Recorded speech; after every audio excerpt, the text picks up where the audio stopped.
para tratar de hacer una conexión entre la Argentina y el mundo, entre la política y la cultura. Hoy tenemos un invitado especial, así que vamos a dedicar buena parte del programa a conversar con él. Voy a ver si lo puedo pronunciar bien, a ver si me sale. Hasta ahora no me ha salido, pero es Ecaitz. Ecaitz, ¿está bien? Ecaitz, perfecto. Cancela Rodríguez. Maravilla. Bienvenido, bueno, a la Argentina, a Buenos Aires, a este programa. Un gusto recibirte. Un gusto por la invitación, Mariano. Bueno, escritor, editor, investigador sobre cuestiones tecnológicas. Nos ha hecho llegar hasta ahora la versión digital, porque todavía no está en papel impresa, pero prontito la tendremos circulando en las librerías de esta ciudad, sobre su último trabajo, Utopías Digitales, Imaginar el fin del capitalismo, publicado este mismo año por la editorial Prometeo. Así que pronto tendremos el libro y el placer, el gusto de leerlo. Digo porque ya lo estuve, como se decía en la vieja usanza, ojeando, aunque en realidad cliqueando más bien en una versión digital. Pero bueno, y por ahí empezamos un poco la conversación, porque justo te iba a comentar, yo no leo si no es en papel, como que tengo ahí una tara epistemológica con la cuestión de la lectura en formato virtual, salvo que sea alguna notita muy breve o algo, pero bueno, sé que hoy en día circulan muchos libros también en esos formatos y que mucha gente se ha familiarizado. Así que para arrancar, antes de meternos con tu propio libro, te preguntaría, ¿vos leés en formato digital? Sí, yo me echo con una tecnología china, porque es las únicas que utilizo ahora, que sí, bueno, no voy a decir la marca, pero son tabletas de tinta electrónica. Entonces, tiene lo mejor de una tablet, que te permite meter buena parte de los libros en algo que puedes llevar y que es portátil, y al mismo tiempo no tienes los problemas que tienen las pantallas adictivas actuales, que te lanzan notificaciones cada instante. Entonces es como leer en papel, pero digitalizado. Me parece una buena innovación. Es un poco lenta, todavía no tiene un buen procesador, no se pueden integrar muchos programas, no funciona correctamente todavía esa tecnología, pero creo que si invirtiéramos más ahí, en esas tecnologías que son como analógicas, tendríamos, en lugar de tecnologías adictivas diseñadas para hacer que hagamos clic, creo que tendríamos más posibilidades de mantener la concentración y de leer.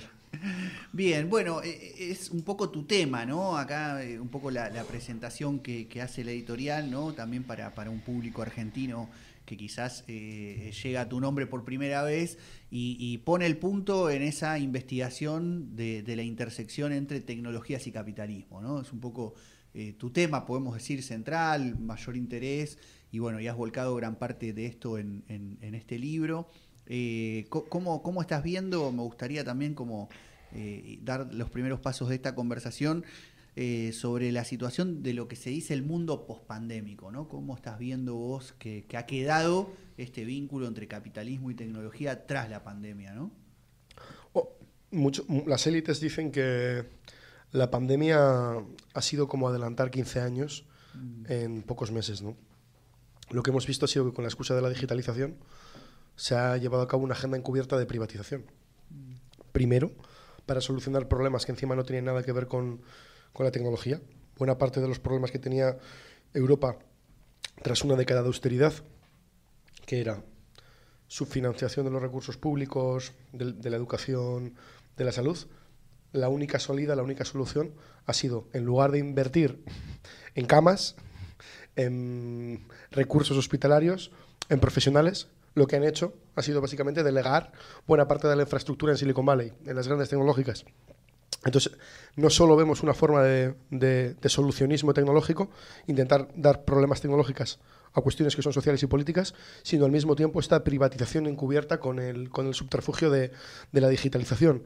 Y esto no sería tan preocupante si no estaría dando lugar, además, a una segunda pata, porque la tecnología se adapta siempre a las transformaciones en curso del capitalismo, y hemos pasado de una especie de momento pandémico a una especie, al menos en Europa, de momento militar.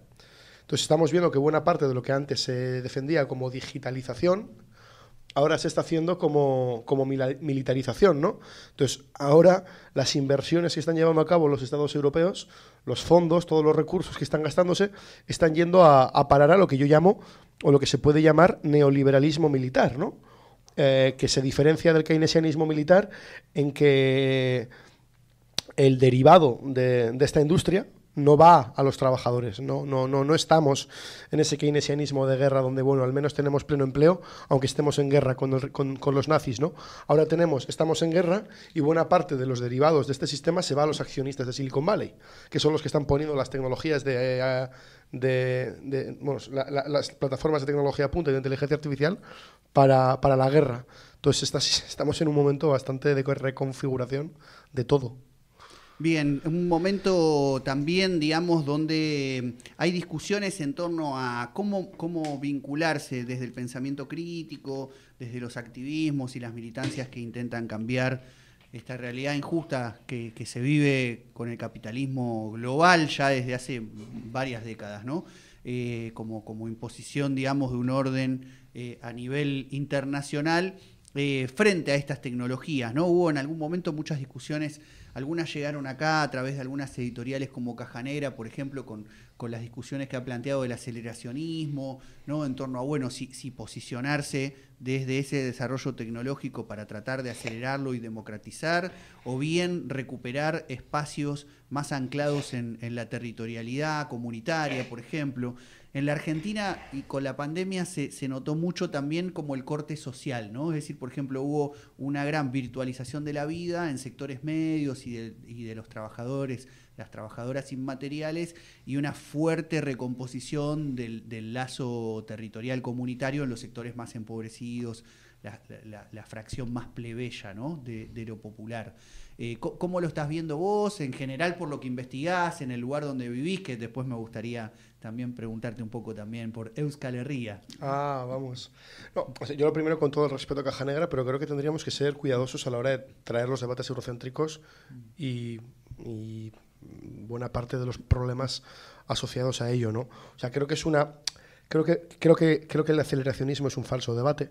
Creo que cualquier persona en América Latina que haya estudiado la teoría de la dependencia o la teoría del sistema mundo, y esos son libros que casualmente no se editan en estas editoriales comerciales porque parece que no son sexys editar a Franz Hitke-Lammert o a Mauro Marini, ¿no? Pero quizá deberíamos de volver a esos puntos, ¿no? A esos libros que tienen en cuenta la economía política y la geopolítica y que entienden que la guerra, los conflictos entre países son determinantes para la reconfiguración de la acumulación de capital, que la CIA, que los golpes de Estado determinan cómo se configura el capitalismo. Entonces, si miramos la tecnología desde ahí, vemos que también con la pandemia, pero en los últimos años especialmente, se están dando procesos de dependencia digital, que esto es una cosa que además ha publicado recientemente una académica argentina que se llama Cecilia Ricap, que investiga en Londres, y es un proceso por el cual cada vez más los países del sur se subdesarrollan para que se desarrollen tecnológicamente los países del centro.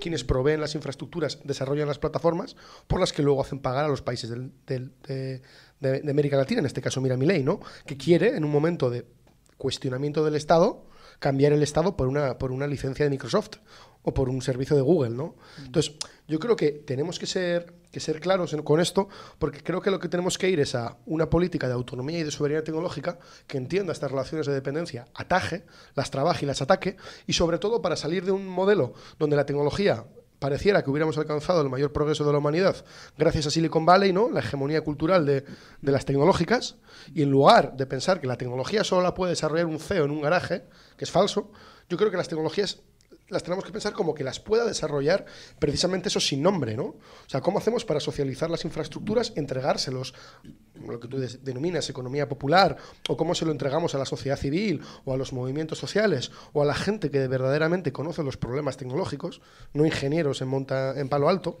¿no? Y cómo podemos utilizar las tecnologías como palanca para la transformación radical de nuestras economías, sociedades y modos de vida, ¿no? Entonces yo creo que esa es la conversación, más allá del aceleracionismo, que no deja de ser una corriente que, bueno, vale, ya hemos alcanzado el mayor desarrollo tecnológico, solo hace falta socializarlo. Bueno, caballero, pero es que nos hemos dado cuenta de que la inteligencia artificial, cada vez que haces 5 prompts, 5 preguntas, consume medio litro de agua. Yo esto no lo quiero socializar. O sea, yo no quiero socializar una infraestructura que para ejecutarla necesita gran cantidad de agua y energía. Yo lo que quiero es desarrollar inteligencias artificiales propias que sirvan a los fines de la gente que las va a utilizar. Insisto, ¿qué necesita la economía popular? Y luego pensamos qué inteligencia artificial desarrollamos. No es, no, ya está, socializamos y punto. Creo que estos discursos eurocéntricos que no tienen en cuenta la dependencia, la soberanía y los discursos de economía política son muy buenos a nivel comercial, venden muchos libros, pero nos despistan de los verdaderos debates políticos y económicos. Bien. Bien, ¿y cómo es investigar y realizar una actividad político-crítica desde el pensamiento, desde Europa, pero también desde un lugar muy particular de Europa? Después, si nos queda un ratito, me gustaría conversar sobre eso, sobre la cuestión cultural vasca, ¿no? Y con cómo ha resistido también dentro del Estado español a lo largo de las décadas. Y bueno, ¿cómo es en tu caso, ¿no? Esta posición, ¿no? Como doblemente crítica sería, por un lado, ¿no? De una crítica del orden global y las diferencias entre el norte y el sur, y por otro lado una mirada atenta a el lugar desde el cual, digamos, has comenzado tus producciones. Yo siempre trato de hacer investigación, evidentemente, académica, científica, con los recursos más importantes, pero siempre cerca de los movimientos sociales. Es decir, en el Estado estamos muy cerca de los movimientos por la soberanía tecnológica que se dan, de los trabajadores y trabajadoras de la economía de plataforma, de los taxis, de las limpiadoras, es decir, siempre entender cuáles son las demandas de los movimientos sociales, porque la tecnología tiene que servirles a ellos, ¿no? O sea, salirnos del marco este de estamos investigando para la ciencia y para la academia, no, siempre atado a la realidad social. Y dos, tratar de entender que buena parte de los debates del marxismo occidental es una trampa. Es una trampa de pensadores eurocéntricos británicos que nunca han leído o nunca han estado cerca de comunidades o de pueblos originarios o de movimientos autogestionados o de gente que realmente ha llevado a la práctica la autoorganización colectiva. Entonces se trata de tratar de salir todo el rato de estos marcos, de volver a buena parte de la literatura que se había editado en los 70, en los 80, en los 90, insisto, desde la teoría de la dependencia en adelante. Por ejemplo, aquí en Argentina me ha influenciado mucho el pensamiento de Varsavsky, de Oscar Varsavsky, ¿no? Del estilo de la técnica, ¿no? Del científico rebelde, ¿no? Entonces, para mí es muy importante mantener mucho, muy de cerca la producción intelectual que está teniendo lugar en el sur global, porque creo, humildemente, creo que Europa, Occidente, no está preparada para tener los grandes debates sobre tecnología. Creo que toda su subjetividad, toda su construcción de teorías, toda su construcción de la academia está ampliamente atado a las burocracias estatales que se han creado gracias a las estrategias coloniales de estos países, y buena parte de las universidades y buena parte de los centros de pensamiento se han ido hacia un debate que solo tiene que ver con la regulación, con la privacidad para ciudadanos europeos, en el mejor de los casos estadounidenses, para la regulación de las plataformas, para que los gigantes europeos compitan en igualdad de oportunidades con los estadounidenses, y a toda una suerte de debates que no tienen en cuenta las realidades de la otra parte del mundo, y mucho menos son incapaces de imaginar ninguna alternativa a Silicon Valley, al FMI o a la OTAN. Creo que en el sur global, precisamente por esa relación de dependencia y también por estar fuera del capitalismo, aunque sea en la peor de las miserias, se han dado desde los movimientos sociales, no sé, en Chiapas mismamente surgiendo, o sea, 100.000 iniciativas que nos muestran que hay alternativas reales y no están, ni ocurren, ni se piensan epistemológicamente desde el norte. Estamos conversando con Ekaitz Cancela Rodríguez, escritor, investigador, activista del País Vasco, que está de visita en la Argentina. Ha publicado recientemente Utopías Digitales, Imaginar el fin del capitalismo, y en Argentina prontito va a estar circulando por Editorial Prometeo en las librerías de la ciudad de Buenos Aires y de otros lugares del país también, así que podrán consultarlo.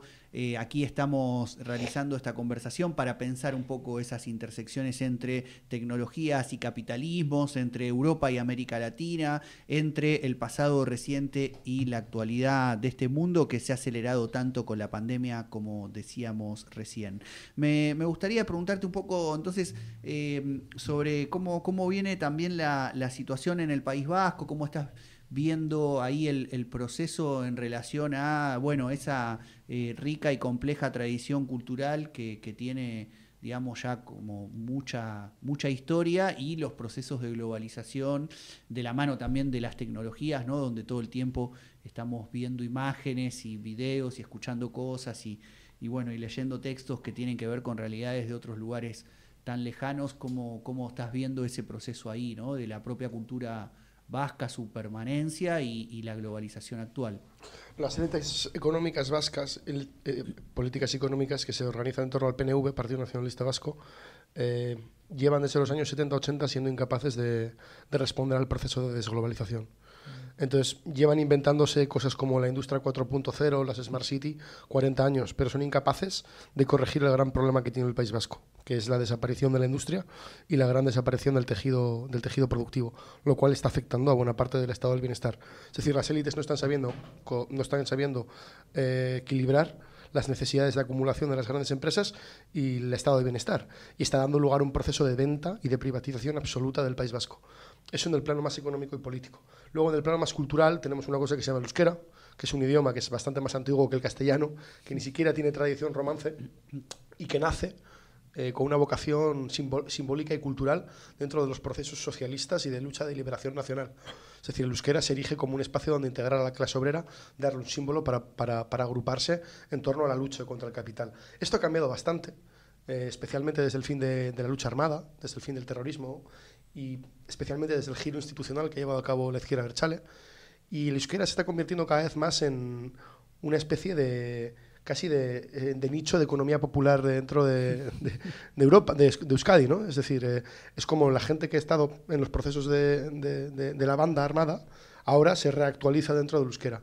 Creo que hay un problema enorme aquí, y es que está dando lugar a una exclusión grande y una segregación grande de migrantes que vienen a Europa, y que encima está a Euskadi, y que encima está elevando y dificultando mucho el acceso a la lengua, ¿no? Porque se está dando mucho en sitios llamados euskaltegis, que son como lugares para aprender el euskera, que en muchos casos son privados, no es público, no está financiado, y además los datos dicen que un inmigrante necesita cerca de 10 años para aprenderlo, y que solo el 8% de las personas de fuera de Euskadi que se pueden aprender la lengua llegan a conocerla.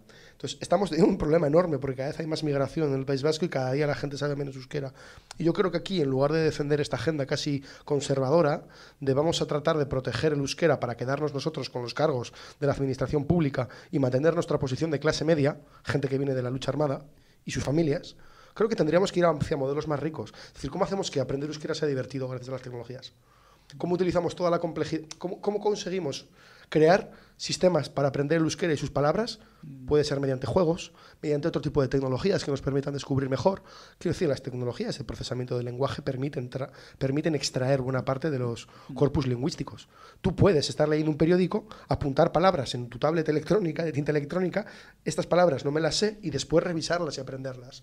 O sea, yo creo que podemos utilizar las tecnologías para mejorar y para convertir el euskera casi en una lengua casi en la vanguardia de cómo aprender las lenguas, y que esto sea divertido y que esto nos permita además crear tejidos culturales y sociales alrededor de la integración de los migrantes, ¿no? Porque es que si no estamos viendo ya, y está pasando en Euskadi, pero está pasando en buena parte de España y en buena parte de Europa, que vamos a desarrollar lenguajes críticos con la inmigración, de cierre de fronteras, ampliamente excluyentes y conservadores. Entonces, creo que Euskadi está yendo hacia ahí, por desgracia, especialmente dentro de una política institucional hiperreformista que es incapaz de enfrentarse a las dinámicas económicas y políticas que llevan ahí desde hace 40 años de desglobalización.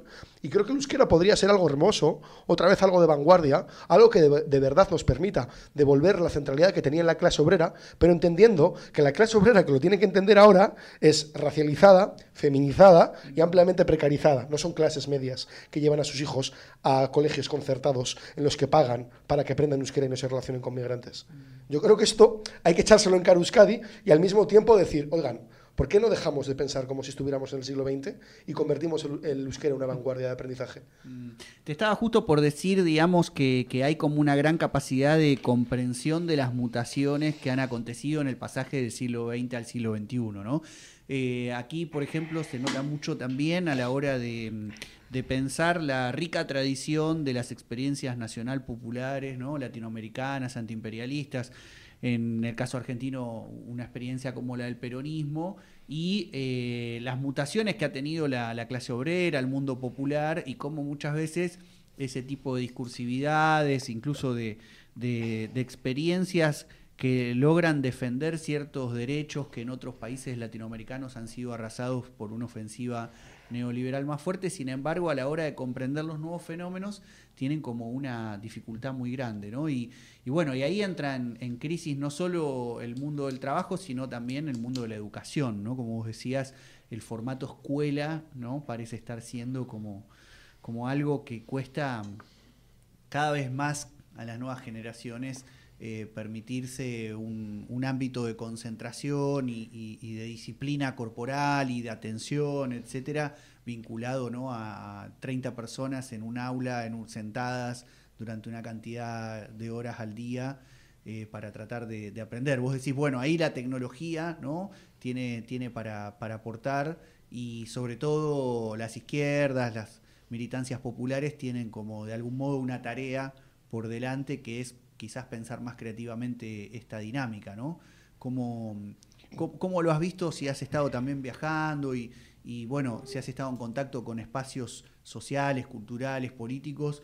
¿Cómo estás viendo esto en los lugares que has conocido, las discusiones que has tenido con otras personas a partir de tus investigaciones? ¿Te parece que empieza a ser cada vez más un tema de agenda o que sigue siendo todavía un poco, digamos, colateral? En general, la tecnología sigue sin estar problematizada y politizada. Solo la está problematizando la derecha porque les beneficia. Las redes sociales les benefician porque son espacios donde lo más importante y lo que más clics tiene es el odio y los mensajes violentos. Entonces la ultraderecha lo entiende y lo canaliza. En general, creo también que los movimientos sociales y movimientos populares van mucho más avanzados en su comprensión de la tecnología que los líderes políticos, como los peronistas. O sea, yo estaba en la manifestación del 21 de abril, creo que era la educación, 23 de abril. Sí, el 23 de abril. Y escuchabas todo el rato a gente hiper joven, sobre todo a mujeres, conectar la soberanía con la ciencia y con el futuro. Eso es algo que ya no está en el discurso público. Y creo que es un problema, porque la tecnología, en su época posmoderna, podríamos llamar, que es la actual, en su nueva modernidad, ha roto completamente lo que entendíamos como capital y trabajo, y especialmente los procesos educativos. Esto tiene cosas buenas y cosas malas. Las cosas buenas es que nos permite repensar la relación capital-trabajo, cosas malas es que lo utiliza la ultraderecha para preservar su poder.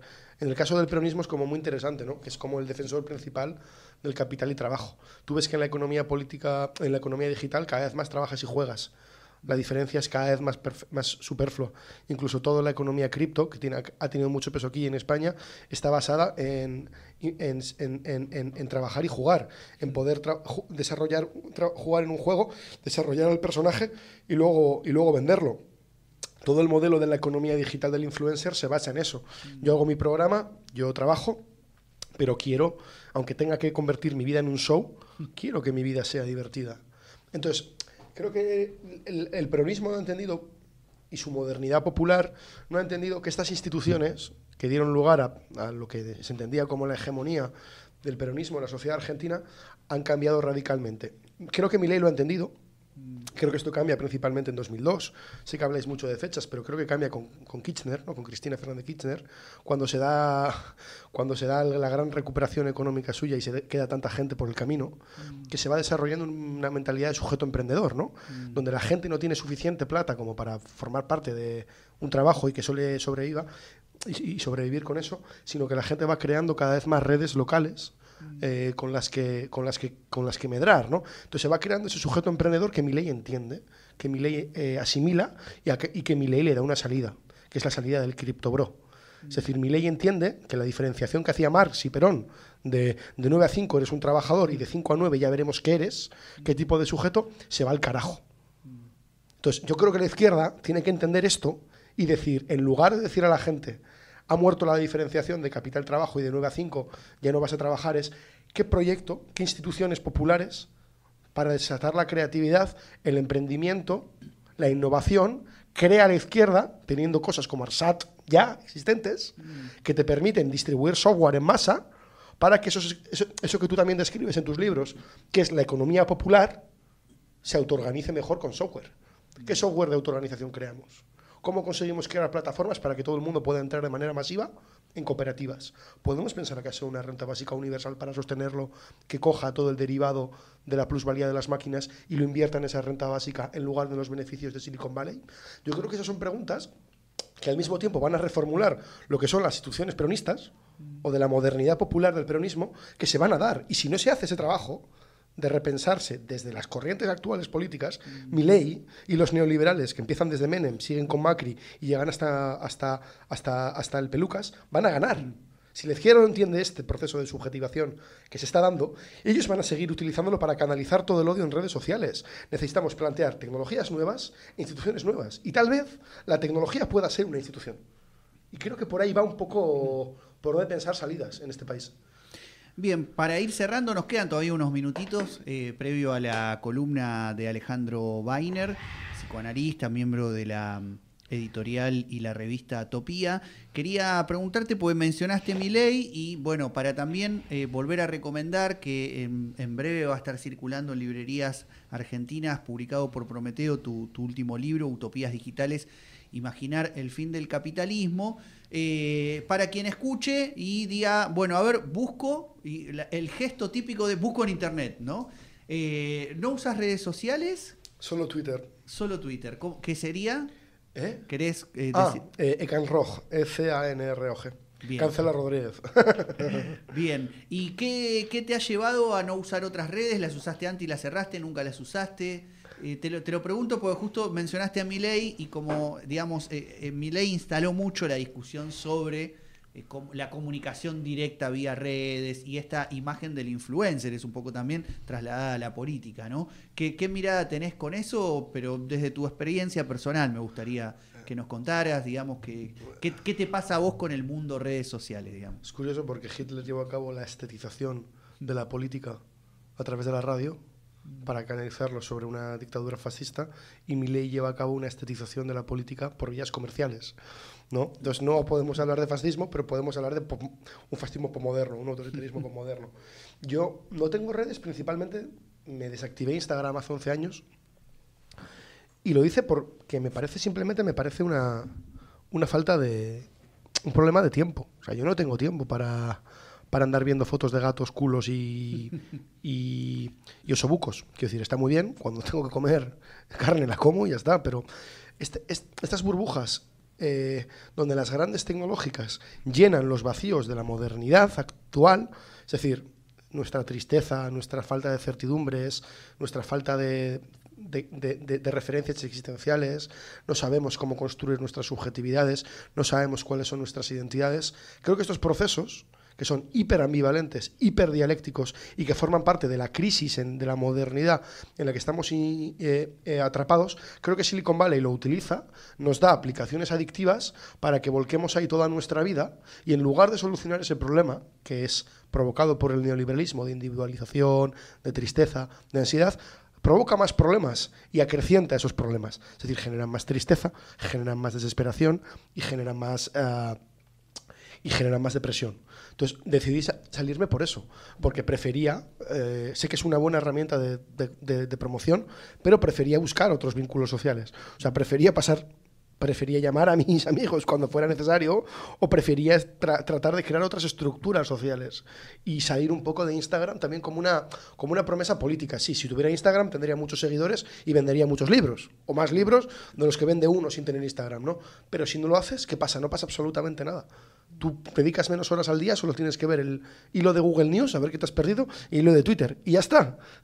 Entonces, creo que es importante hacer esta reflexión sobre TikTok e Instagram y cómo llenan lo que al sujeto, al individuo, a una persona como tú o como yo, cómo se utilizan para llenar esos vacíos que tiene, relacionados con la construcción de su personalidad.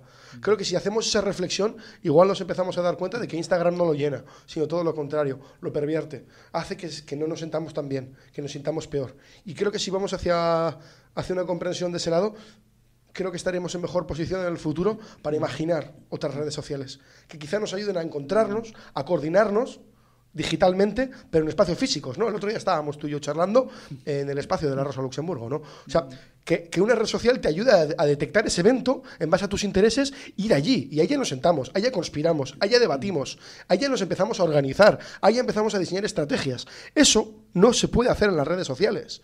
Nos han dicho desde el 15M, desde el Occupy Wall Street, desde las revoluciones árabes, que sí, que las redes sociales van a amplificar nuestras luchas, pero es falso.